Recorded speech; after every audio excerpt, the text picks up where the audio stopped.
হরে Krishna.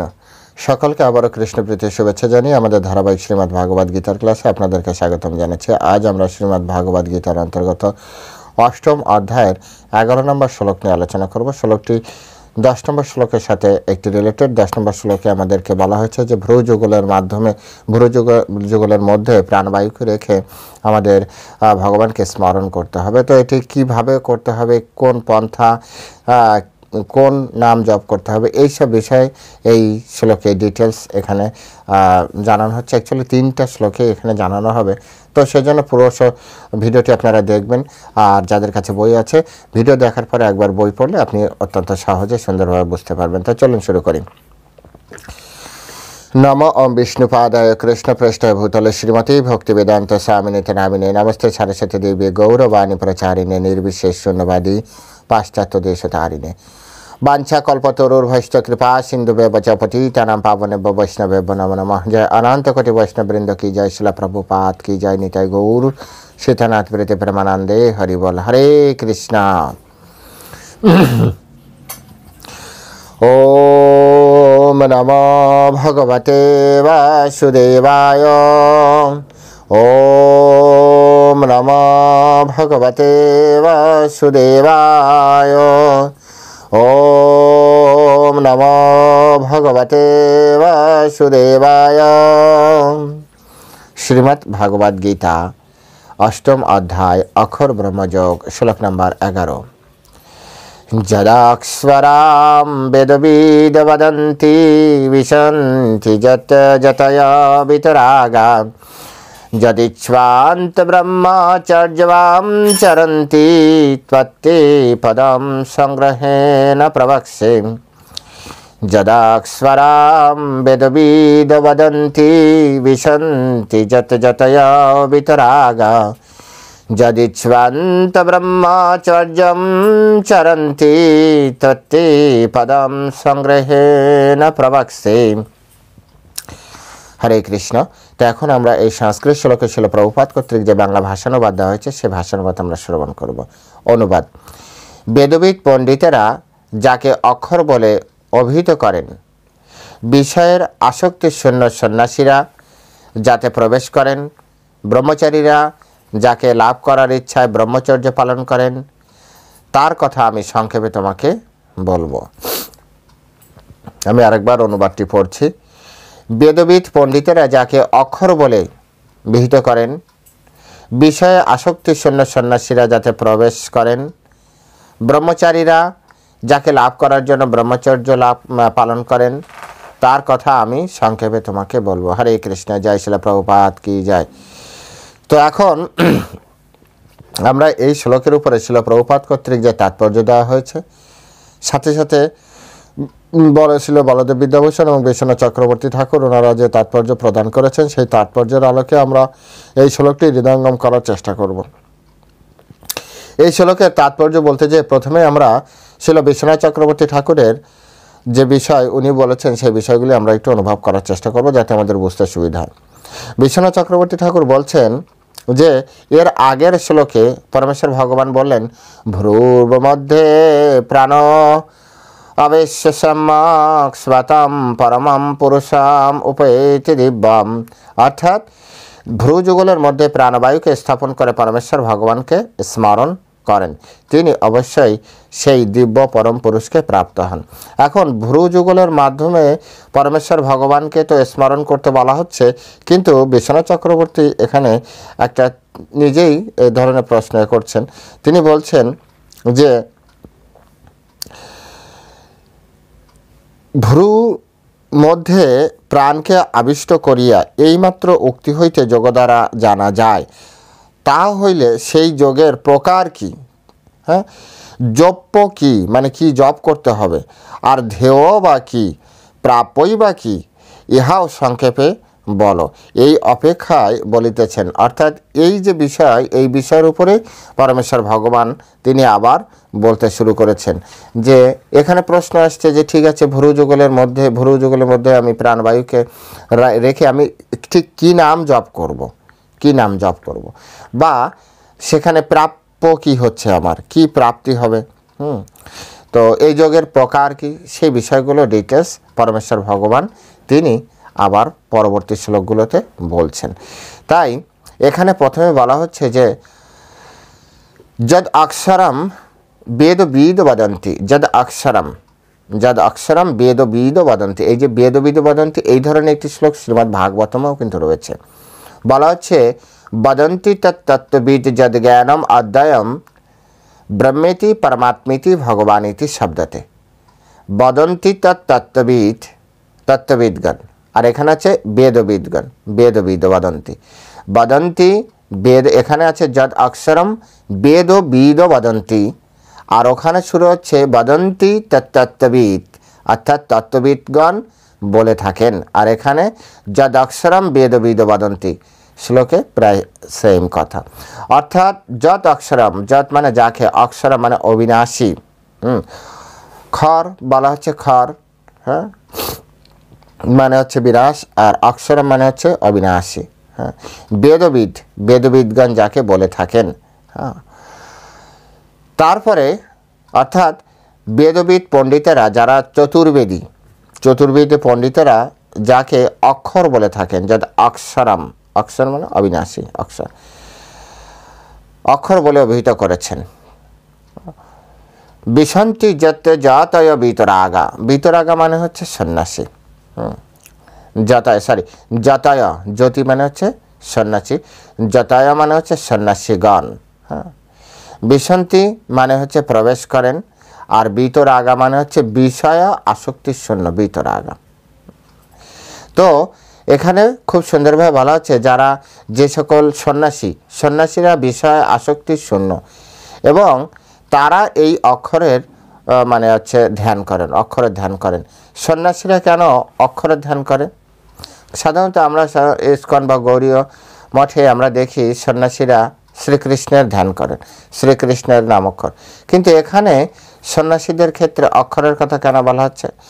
Actually সন্ন্যাসীরা হচ্ছে, এখন যে সন্ন্যাসী, এই সন্ন্যাসী হচ্ছে ত্রিদণ্ডী সন্ন্যাসী, কায় মনোবাক্যে তারা কৃষ্ণের সেবা ছাড়া কোনো সেবা করবে না। আর এই যে সন্ন্যাসী, এই সন্ন্যাসী হচ্ছে একদণ্ডী সন্ন্যাসী, যারা সম্পূর্ণরূপে মানে কি বলা যায় যে জড়জগৎ থেকে সম্পূর্ণ বেরিয়ে গিয়েছে, যারা মন্দিরেও থাকে না, হ্যাঁ রাস্তায় ঘুরবে। তো রাস্তায় যখন ঘুরবে, এক দেশ থেকে আরেক দেশে, এক প্রান্তর থেকে আরেক প্রান্তে যখন যাবে, তখন মন্দির কোথায় হবে? তো তখন রাস্তায় যখন রাত হবে, তখন তারা সারা রাত ওখানে বসে কী করবে? বা যখন যেখানে তার বিশ্রাম নিতে, তখন তারা ওখানে কি করবে? তো সেই জন্য তারা সবসময় হৃদয়ে ওম অক্ষর, যেটা ওম অর্থাৎ সবসময় এটার মাধ্যমে তারা ভগবানকে, কারণ সামনে চিত্রপট নেই, বিগ্রহ নেই, তো ভগবানের ধ্যান করবে কি করে? তখন এই ওম অক্ষর, হ্যাঁ এটা হচ্ছে কি বলা হচ্ছে, এটা হচ্ছে ব্রহ্ম। ওম মানে হচ্ছে ব্রহ্ম, ওম অক্ষর হচ্ছে ব্রহ্ম শব্দ, ব্রহ্মবাচক শব্দ, কারণ এই ওম থেকেই এই সমস্ত সৃষ্টিকার্য হ্যাঁ ব্রহ্মা তৈরি করেছে, ওম থেকে শুরু করেছে, তাই এটি ব্রহ্মবাচক একটি শব্দ। তাই শ্রীকৃষ্ণ এখানে যোগ অভ্যাসের যে পরামর্শ দিচ্ছেন, হ্যাঁ সেই পরামর্শ ষটচক্র যোগ অভ্যাসের পন্থা তিনি অর্জুনকে শেখাচ্ছেন। এখন প্রশ্ন তো উঠতে পারে, যুদ্ধক্ষেত্রে এসে ষটচক্রের কি প্রয়োজন? সেক্ষেত্রে শ্রীল প্রভুপাদ এটা বোঝাচ্ছেন, অ্যাকচুয়ালি অর্জুনকে উদ্দেশ্য করে সমস্ত মানব জাতির জন্য পরমেশ্বর ভগবান একটা টোটাল গাইডলাইন দিচ্ছে, এবং বিভিন্ন শ্রেণীর মানুষ আছে, 4 লক্ষ প্রজাতির মানুষ আছে। এই 4 লক্ষ প্রজাতির মানুষের 4 লক্ষ ধরনের চেতনা আছে। তো সেই একই গাইডলাইনে 4 লক্ষ প্রজাতির মানুষকে হয়তোবা বেঁধে রাখা সম্ভব নাও হতে পারে। সেজন্য পরমেশ্বর ভগবান একাধিক পন্থা তিনি প্রদান করছেন, যাতে কোনো না কোনো পন্থায় সকলেই পরমেশ্বর ভগবান শ্রীকৃষ্ণের দিকে যাত্রা কমসে কম শুরু করে। অন্তিমে যে তো প্রত্যেকের জন্য একই ধরনের বিষয় থাকবে, কিন্তু শুরুতে এরকম থাকে। তো যাই হোক, এখানে পরমেশ্বর ভগবান শ্রীকৃষ্ণ যে ষটচক্রের জ্ঞান দিচ্ছেন, এটা আমাদেরকে বুঝতে হবে অর্জুন হয়তো ষটচক্রের জ্ঞান জানে না, এই ভেবেই এই কথাগুলি বলা হচ্ছে। কিন্তু আসলে তিনি কি জানতেন না? অবশ্যই জানতেন। কিন্তু পরমেশ্বর ভগবান এই ভেবেই আমাদেরকে শিক্ষা দিচ্ছেন, দেখো ষটচক্র এইভাবে, হ্যাঁ, কি করতে হয়, এইভাবে যোগ অভ্যাস করতে হয়। প্রথমে এক জায়গায় পদ্মাসনে বসুন, তারপরে ভ্রু যুগলের মধ্যে আপনি প্রাণবায়ুকে আপনি নিয়ে যাওয়ার চেষ্টা করুন। প্রথমে ওই কাজ করুন।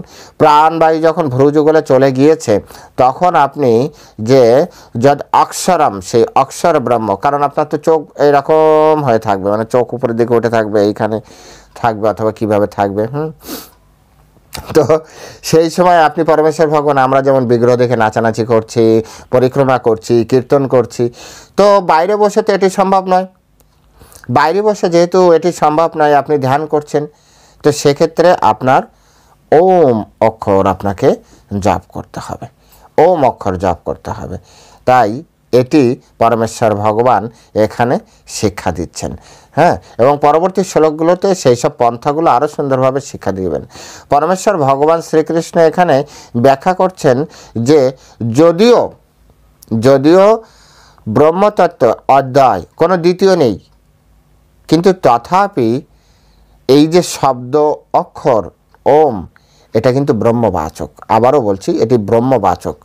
হ্যাঁ, যে কোনো একটা ক, খ এরকম বলে হবে না, ওমটা ব্রহ্মবাচক বলা হয়েছে, ওমটাই ব্রহ্মবাচক। এর থেকে, কারণ এটি পরীক্ষিত, এর থেকে এই সমস্ত ইউনিভার্স তৈরি করা হয়েছে। প্রথম ব্রহ্মা ওম অক্ষর পেয়েছিল, ওম অক্ষর জপ করতে করতে তার ভিতরে শক্তি সঞ্চার করলো ভগবান, তারপরে তিনি ইউনিভার্স তৈরি করলেন। তো ওম অক্ষর অত্যন্ত পাওয়ারফুল, সেই জন্য এটা বলা হচ্ছে এটি ব্রহ্মবাচক শব্দ, হ্যাঁ, ব্রহ্মবাচক শব্দ। তো এখানে শ্রীকৃষ্ণ ব্রহ্মের কথা বর্ণনা করেছেন, হ্যাঁ, যার মধ্যে সর্বত্যাগী সন্ন্যাসীরা প্রবেশ করে, সর্বত্যাগী সন্ন্যাসীরা প্রবেশ করে। এখন শিলা প্রভুপাদ এখানে আরও কত সুন্দর বিষয়গুলো বোঝাচ্ছে যে বৈদিক শিক্ষার রীতি অনুসারে বিদ্যালয়ের শুরু থেকে ওম উচ্চারণ করা উচিত। প্রত্যেকটা শিক্ষার মূল, হ্যাঁ, শুরু থেকে কি করা উচিত, ওম অক্ষর জপ করানো শেখানো উচিত। এবং তার জন্য কি চাই, যদিচ্ছন্তি ব্রহ্মচর্য উচ্চারন্তি, হ্যাঁ, ত্বত্তি পদম সংগ্রহেণ প্রবাক্সে। এখন এর জন্য চাই প্রচণ্ড পরিমাণে ব্রহ্মচর্যের জ্ঞান। কিন্তু বর্তমানে যে শিক্ষা ব্যবস্থা আপনারা সকলেই জানেন, এই শিক্ষা ব্যবস্থাটি এতটাই, মানে কি বলা যায়, যে নৈতিকভাবে এতটাই নষ্ট হয়ে গিয়েছে যে এখানে ব্রহ্মচর্য তো স্টুডেন্ট লাইফের প্রথম থেকেই নষ্ট হতে শুরু করেছে। তাই এটি এখন আর দেখাই যায় না। এই অমক্ষর এখন সে ধরনের স্কুল নেই, কিন্তু আমাদের গুরুকুলীয় ব্যবস্থা রয়েছে। গুরুকুলীয় ব্যবস্থায় আমাদের অনেক ছেলেমেয়েরা, হ্যাঁ, আমাদের অনেক প্রভুদের ছেলেমেয়েরা এখন গুরুকুলে তারা অধ্যয়ন করছে, তাদেরকে সেইভাবে ট্রেন আপ করা হচ্ছে, সেইভাবে শিক্ষা প্রদান করা হচ্ছে।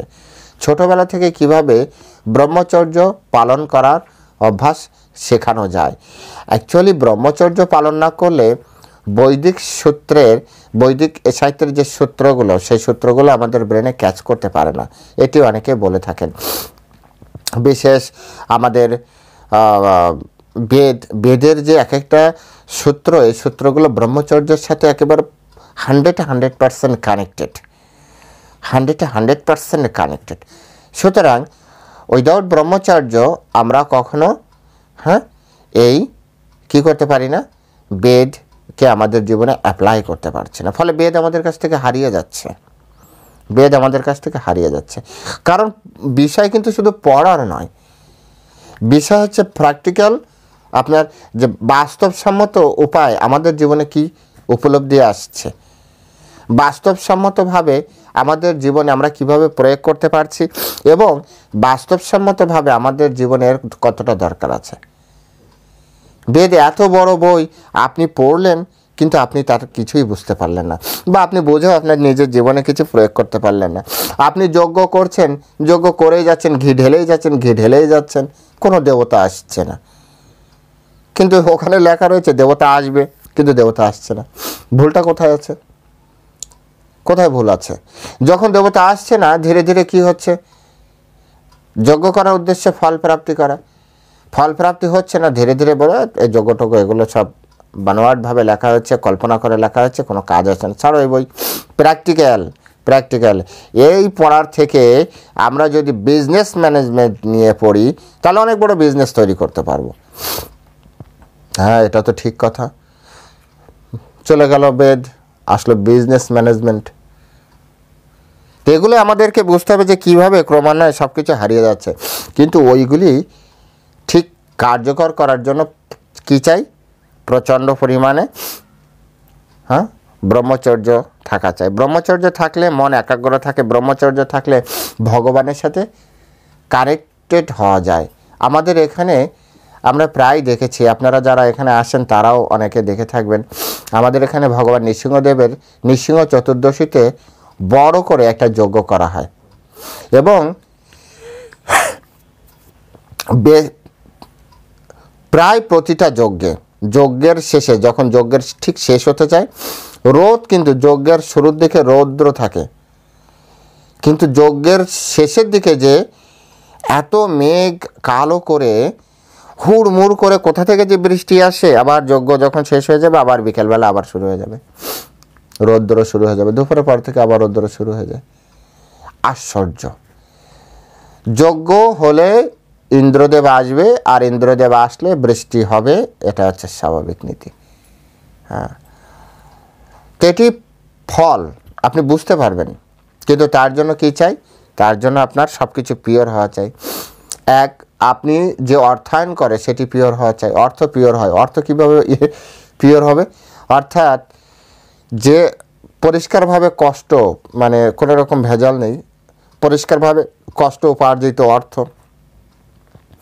2 নম্বর হচ্ছে যিনি ব্রাহ্মণ থাকবেন তিনি অত্যন্ত সাত্ত্বিক ব্রাহ্মণ থাকবেন। এই কথাটা এখানে বলা হচ্ছে যে ব্রহ্মচর্য থাকতে হবে। তারপরে কি থাকবে? ঘিটা পিওর হতে হবে, পিওর দেশি গাইয়ের ঘি হতে হবে, নট জার্সি আর ইঞ্জেকশন ঢোকানো ঘি হলেও, দুধের ঘি হলেও হবে না, পিওর দেশি গরুর ঘি হতে হবে। এই এত কিছু নির্ভর করে আপনার ইসের উপরে। যে কাঠ দিয়ে আপনার আগুন মানে হোম করা হবে সেটি ঘুঁটে দিয়ে করা হয় আর কাঠ দিয়ে করা হয়। কাঠটি কখনই আপনি যদি গাছ কেটে কাঠ শুকানো হয় তো সেখানে ভগবান আসবে না, সে কোনো ইন্দ্র আসবে না, কারণ ওখানে জীবকে কষ্ট দেওয়া হয়েছে। তাহলে কাঠ এই জন্য কাঠ সংগ্রহ করতে যেতে হয়। কাঠ সংগ্রহ করতে কীভাবে কাঠ সংগ্রহ করতে হয়? গাছে কিছু ডাল সবসময় শুকানো থাকে বা নিচে পড়া থাকে, সেই পড়ে যাওয়া শুকনা ডাল, হ্যাঁ, এমন না যেটা ধরেন আজকে কেটে রাখলাম 2 দিন পরে শুকিয়ে গেল সেই ডাল, ওই ডালও কাজ হবে না। হ্যাঁ, এইভাবে দুগ্ধ দহনের ক্ষেত্রেও একই নিয়ম। আগে গোবৎসগণ খাবে, তারপরে মা ওদের সিগন্যাল দিবে যে আর দিবে না, তখন যিনি গোয়ালা থাকবেন তিনি দুধ দহন করবেন, সেই দুধ একটা করে যে ঘি তৈরি হবে সেটি হবে পিওর। এই যে সম্পূর্ণ প্রক্রিয়া, এই সম্পূর্ণ প্রক্রিয়া করার মাধ্যমে দেবতারা আসে। এবার আপনারা বলুন যে আমাদের বর্তমান স্থিতিটা কী, আর এই স্থিতিটি এইগুলি কিভাবে আমরা পালন করতে পারি। সেই জন্য দেবতারা আসে না। মন্ত্রের কোনো সমস্যা নেই, আর মন্ত্র তখন পাওয়ার হয় যখন গুরু পরম্পরার মাধ্যমে আমরা ওই মন্ত্রটা আমরা কর্ণরন্ধ্র দিয়া হৃদয়ে প্রবাসিয়া, অর্থাৎ কান দ্বারা শ্রবণ করে, কর্ণরন্ধ্র দিয়া এখান দিয়ে শ্রবণ করে হৃদয়ে যখন আমরা ধারণ করি শিষ্য, তো সেই ধরনের গুরু চাই। তো সেই জন্য এখানে বলছে যে যদ ইচ্ছন্ত ব্রহ্মচর্যম চরন্তি, অর্থাৎ যা ব্রহ্মচারীরা যাকে লাভ করার ইচ্ছা ব্রহ্মচর্য পালন করেন। তাহলে ব্রহ্মচর্য পালন করাটা অত্যন্ত গুরুত্বপূর্ণ। আমাদের বর্তমান শিক্ষা ব্যবস্থায় সেটি নেই। ফলে আমাদের প্রাপ্তি কি হচ্ছে? আমাদের দেশে দেখবেন এই যে আপনার জলের যে জল তোলার যে মেশিন, এগুলো এই টেকনোলজি আমাদের ছিল না, এগুলো সব বাইরের কান্ট্রি থেকে এসছে। কথা হচ্ছে তাহলে ওরাও অনেক উন্নত টেকনোলজিতে, আমাদের দেখুন আমাদের কোনো অ্যাকচুয়ালি আমাদের তো দরকারই ছিল না এই যন্ত্রের। আমরা তো ইন্দ্রের কাছে বললে হুড়হুড় করে আমাদের জল দিত, তো মাটি ভেদ করে অনেক নিচ থেকে জল তোলার কি দরকার আমাদের? আমাদের যখন যা চেয়েছি আমরা পেয়েছি। তো একটা সন্তানের পিতামাতা অনেক ধনী, যা চায় তাই পায়। হ্যাঁ, তাহলে তার কষ্ট করার তো দরকারই পড়ে না। পড়ছে কি? বলছে মা আমার খাতা চাই, খাতা এসে গেল। মা আমার কলম চাই, কলম এসে গেল। মা আমার জামা চাই, জামা এসে গেল। কিন্তু যে ছেলে মেয়ের পিতামাতা ততটা ধনী নয়, তাদেরকে পড়াশোনা যদি করতে হয় বা কোনো কিছু যদি পেতে হয়, তাদেরকে তার জন্য কঠোর পরিশ্রম করে সেটি উপার্জন করতে হবে। তাও সে পূর্ণরূপে ফুলফিল করতে পারবে এমনও কোনো গ্যারান্টি ওয়ারেন্টি নেই। ঠিক একইভাবে আমাদের এই ভারত উপমহাদেশের ইন্ডিয়ান সাবকন্টিনেন্টের এই সাইডটা, যেখানে আমাদের আর্যরা বসবাস করতেন, যেখানে বেদ বেদান্ত উপনিষদের সবসময় রয়েছে, প্রভাব রয়েছে, আমাদের তো এই সাইডে দরকারই নেই, বিভিন্ন ধরনের টেকনোলজির দরকার নেই। আপনারা সকলে জানেন মুনি ঋষিরা বিমানের মতো আকাশে ভেসে ভেসে চলতেন। তাহলে আমাদের এক জায়গা থেকে আরেক জায়গায় মুনি ঋষিরা যারা পাওয়ারফুল তারপর আমাদের রাজারা পুষ্পক বিমানে চলতেন। এসবগুলো আমাদের তো ইতিহাস, এগুলো ছিল।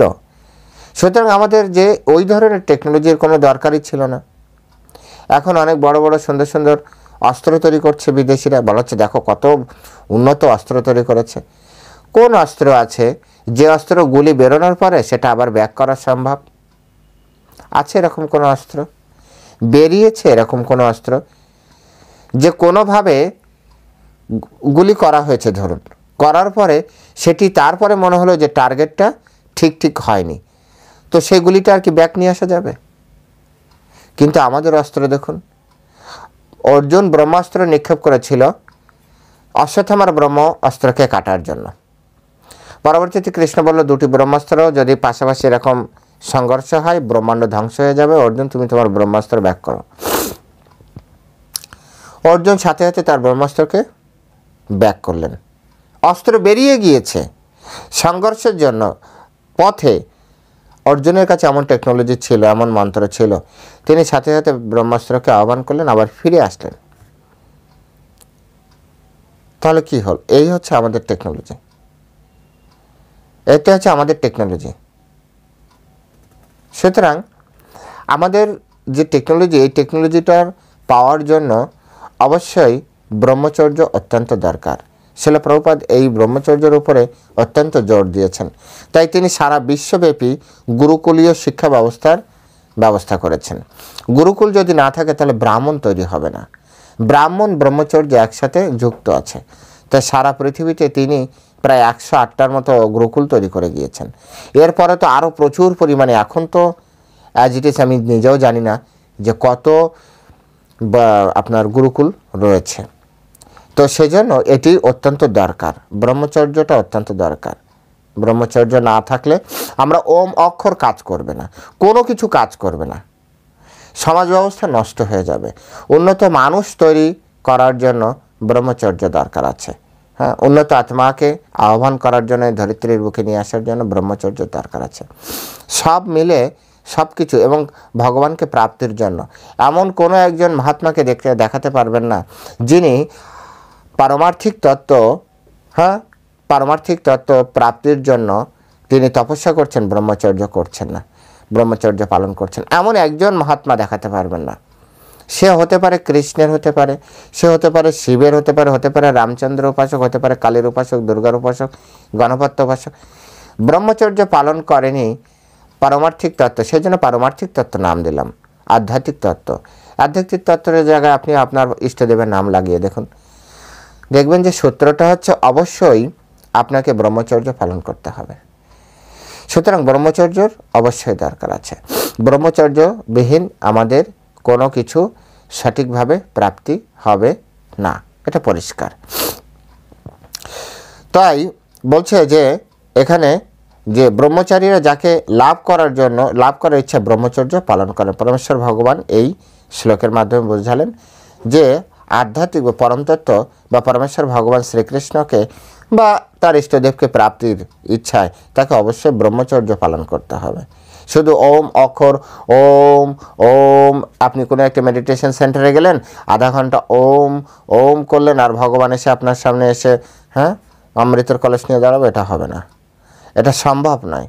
আজ অবধি পৃথিবীতে এত সহজে কেউ পায়নি, পাবেও না। শুধুমাত্র একটা সহজ পন্থা আছে, সেটিও ভাগবতে দেওয়া আছে। সেটি কি? কলো দোষ নিদেরাজন এক অস্তি মহানুগুণ কীর্তনতেব কৃষ্ণস্য মুক্ত সঙ্গ পরম ব্রজেত। অর্থাৎ কলিযুগে দোষের সমুদ্র হলো একটা মহান গুণ আছে। এই মহান গুণ কি? কীর্তনতেব কৃষ্ণস্য, কৃষ্ণের নাম কীর্তন করা, কীর্তনতেব কৃষ্ণস্য। তাহলে কি হবে? নাম করলে কি হবে? মুক্ত সঙ্গ, জড় জগতের সঙ্গ থেকে আপনি রেহাই পাবেন, মুক্তি পাবেন। মুক্তি পেয়ে কি হবে? পরম ব্রজেত, অর্থাৎ ব্রজধামে আপনি গমন করতে পারবেন। সুতরাং এখানে একটি পন্থা রয়েছে, যেটি চৈতন্য মহাপ্রভু এসে সুন্দরভাবে বলে গেলেন, হরে কৃষ্ণ কৃষ্ণ কৃষ্ণ হরে হরে, হরে রাম রাম রাম হরে হরে। এই যে হরে কৃষ্ণ মহামন্ত্র 16 নাম 32 অক্ষর সমন্বিত এই যে মহামন্ত্র অত্যন্ত পাওয়ারফুল।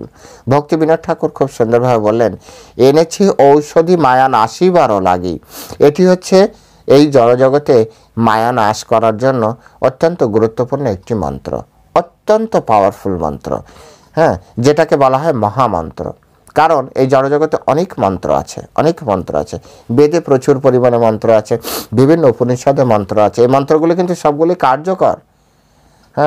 তন্ত্র সাহিত্যে অনেক মন্ত্র আছে, প্রচুর পরিমাণে মন্ত্র রয়েছে। অ্যাকচুয়ালি আমাদের বৈদিক সোসাইটিতে মন্ত্রেই মন্ত্র, যার যা দরকার মন্ত্রের মাধ্যমে সব কিছু প্রাপ্তি হয়। স্মরণ চেলেও যেমন মন্ত্র দরকার, শক্তি চেলেও তেমন মন্ত্রের দরকার। যা চাইবেন তার জন্য আপনাকে মন্ত্র উপাসনা করতে হবে, মন্ত্রের মাধ্যমে সব কিছু প্রাপ্তি হবে। কিন্তু চৈতন্য মহাপ্রভু যে মন্ত্র আমাদেরকে দিলেন, এই মন্ত্রটি হচ্ছে মহামন্ত্র। এনেছি মহা ঔষধি মায়া নাশিবারও লাগি। এবং এই ঔষধের মাধ্যমে কি হয়? আমাদের এই যে মায়ামোহ, এর থেকে আমরা বেরিয়ে আসতে পারি। তাই চৈতন্য মহাপ্রভুর অনুসারী বা তৎপরিবর্তী যে সময়, চৈতন্য মহাপ্রভুর আগমনের পরবর্তী যে সময়, সেই পরবর্তী সময়গুলোতে চৈতন্য মহাপ্রভু নির্দেশিত যে হরে কৃষ্ণ মহামন্ত্র, সেই মহামন্ত্রটি সকলের একমাত্র লক্ষ্য হওয়া উচিত। কারণ স্বয়ং পরমেশ্বর ভগবান শ্রীকৃষ্ণ, তিনি শ্রীকৃষ্ণ চৈতন্য মহাপ্রভুরূপে এসে জগৎ জীবকে কল্যাণের জন্য এই হরে কৃষ্ণ মহামন্ত্র প্রদান করে গিয়েছেন। তাই ওম অক্ষর প্রাপ্তির জন্য, ওম অক্ষর এখানে পরমেশ্বর ভগবান বলেছে, ওম অক্ষরের মাধ্যমেও আপনার ভগবান প্রাপ্তি হবে। এখানে স্পষ্ট করে বলা আছে যে তত্ত্বে পদম সংগ্রহেণ প্রবক্ষ্যে। অর্থাৎ তার কথা আমি বলছি, যেটি লাভ করা সম্ভব। তো ওম অক্ষরের মাধ্যমে ভগবানকে প্রাপ্তি করা সম্ভব। এটা কিন্তু মানে যে ব্রহ্মজ্যোতি অর্থাৎ ভগবানের যে ব্রহ্মজ্যোতি, সেটি প্রাপ্তি করা সম্ভব। সাক্ষাৎ স্বরূপত যে ভগবান, সেখানে আপনি যেতে পারবেন না, কিন্তু ভগবানের যে ব্রহ্মজ্যোতি, সেই অবধি আপনি অবশ্যই যেতে পারবেন। অর্থাৎ ব্রহ্মতত্ত্বে আপনি পৌঁছাতে পারছেন, যদিও আলটিমেট গোল নয় ওটা, তথাপি যেতে পারছেন।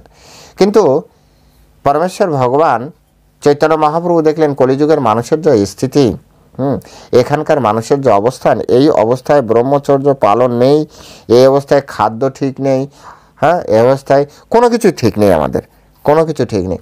এই অবস্থায় তারা আদৌ কি এই ব্রহ্মচর্য মানে এই ওম অক্ষরের মাধ্যমে পরমেশ্বর ভগবানকে প্রাপ্তি করতে পারবে? যদিও পারে, কতজন পারবে?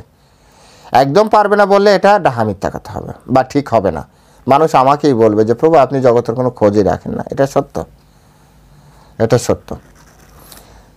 কিন্তু প্রশ্ন উঠছে যে যদি পারেও কতজন পারবে এরকম ওম অক্ষরের মাধ্যমে পরমেশ্বর ভগবানকে কীর্তন করতে, মানে প্রাপ্তি করতে? আজ ওম অক্ষর সৃষ্টি শুরু থেকে আজও রয়েছে, কিন্তু আপনি দেখান পৃথিবীর সারা মানুষের অবস্থা। আর যবে থেকে হরে কৃষ্ণ মহামন্ত্র সারা পৃথিবীতে ছড়িয়েছে, তবে থেকে মানুষ কত বেশি আধ্যাত্মিক জীবনের সাথে যুক্ত হয়েছে, কত বেশি যুক্ত হয়েছে। এই যে রেশিও, এই রেশিওটা করলে আপনি বুঝতে পারবেন যে হরে কৃষ্ণ মহামন্ত্রের মাধ্যমে কত সহজে আমরা ভগবানকে প্রাপ্তি করতে পারি, আমাদের চেতনা পরিশুদ্ধ করতে পারি। তাই যদিও ওম অক্ষরের মাধ্যমে ভগবানের ব্রহ্মজ্যোতি প্রাপ্তি করা সম্ভব, তার জন্য যে প্রসেস সেটিও এখানে বলা হলো। তো তার থেকে অতি উত্তম হরে কৃষ্ণ মহামন্ত্র কীর্তন করা। হ্যাঁ, যদিও এটা সাথে শিলা প্রভুপাদ বলেছেন যে যদিও এখানে আপনার ষটচক্র ভগবান শিক্ষা দিচ্ছেন, কিন্তু সাথে আমাদের মাথায় রাখতে হবে আমাদের স্থিতিটা বা আমাদের স্থানকাল পাত্র অনুযায়ী ষটচক্র কতটা কার্যকর হবে। কারণ এই যে জ্ঞান, এই জ্ঞান কিন্তু 4 যুগের জন্যই সত্য। হ্যাঁ, 4 যুগের জন্যই সত্য। সুতরাং এখানে সব যুগের কথা কিন্তু এখানে থাকবে। স ইবয়ম মতে অদ্য যোগ প্রক্ত পুরাতন ভক্ত অসীমে সকাচ ইতি রহস্যম হেতু উত্তমম। অর্থাৎ হ্যাঁ, স ইবয়ম ময়া তে অদ্য যোগ প্রক্ত পুরাতন, অর্থাৎ আমি এখন সেই পুরাতন যোগের কথা বলছি। সেই পুরাতন যোগ মানে কোনো কিছু বাদ দিবে না। ভগবদ্গীতায় পরমেশ্বর ভগবান যত যত ভগবান জ্ঞান দিয়েছে সব সিরিয়ালি অর্জুনকে শোনাচ্ছেন, কোনো কিছুই তিনি বাদ দিবেন না। তো সুতরাং ওখানে 4 যুগেরই কিন্তু জ্ঞান রয়েছে। এবার যে যে যুগে থাকবে সেই যুগেই কিন্তু সেটা দরকার। যেমন ষটচক্র যে যুগে থাকবে সেই যুগে ষটচক্র কাজ করবে। আমরা যে যুগে আছি সেই যুগের জন্য সবথেকে পারফেক্ট হচ্ছে হরে কৃষ্ণ মহামন্ত্র। তাই ভগবদ্গীতাকে সুন্দররূপে বোঝার চেষ্টা করতে হবে। কেউ একজন বলতে পারে, প্রভু দেখুন এইখানে ষটচক্রের কথা বলা হচ্ছে, এখানে ওম অক্ষরের কথা বলা হচ্ছে। অবশ্যই আমরাও দেখছি, আমাদের চোখটা এখনো খোলা আছে, কিন্তু আমরা শুধু এটুকু নিবেদন করতে চাই যে আপনি কি এখন ওম অক্ষরের সময়ে আছেন? ওম অক্ষরের মাধ্যমে যারা ভগবানকে প্রাপ্তি করেছে আপনি তাদের ইতিহাস জানেন তো? কত বছর করে তারা ওম ওম করে বসেছিল। কোথায় বসেছিল? আপনার মতো এসি রুমের ভিতরে ওম ওম করেনি, তারা গাছের নিচে বনের ভিতরে যেয়ে তারপর করেছিল। এসি রুমে বসে হয় না, বুঝতে পেরেছেন? এসি রুমে ভগবানের সামনে নৃত্য করা যায়, হয়তোবা নাচা যায়, প্রসাদ পাওয়া যায় ভগবানের। কলিযুগের মানুষের জন্য ওটি হচ্ছে পারফেক্ট। এখানে আবার আপনারা অনেকে বলতে পারেন, প্রভু আপনারা করছেন তাই এটা বলছেন। হতে পারে আমরা করছি তাই বলছি, কিন্তু এর প্র্যাকটিক্যাল রূপ ভালো, পজিটিভ পাচ্ছি। কিন্তু আপনারা ওম অক্ষরের কতটা পজিটিভ তৈরি করেছেন এনভায়রনমেন্টে, সেটা তো ছোটোবেলা আমরাও তো এই পরিবেশে বড় হয়েছি। এমন না আমাদেরকে বুধ গ্রহ থেকে প্লেনে করে এই পৃথিবীতে ছেড়ে দিয়ে গেছে, এই পৃথিবীর কোনো খোঁজ খবর আমরা জানি না। আপনাদের পরিবেশ থেকে আমরা এরকম নয় যে আমাদেরকে ছেড়ে দিয়ে গিয়েছে। আমরা আপনাদেরই কারো না কারো ভাই, কারো না কারো সন্তান, কারো না কারো বন্ধু।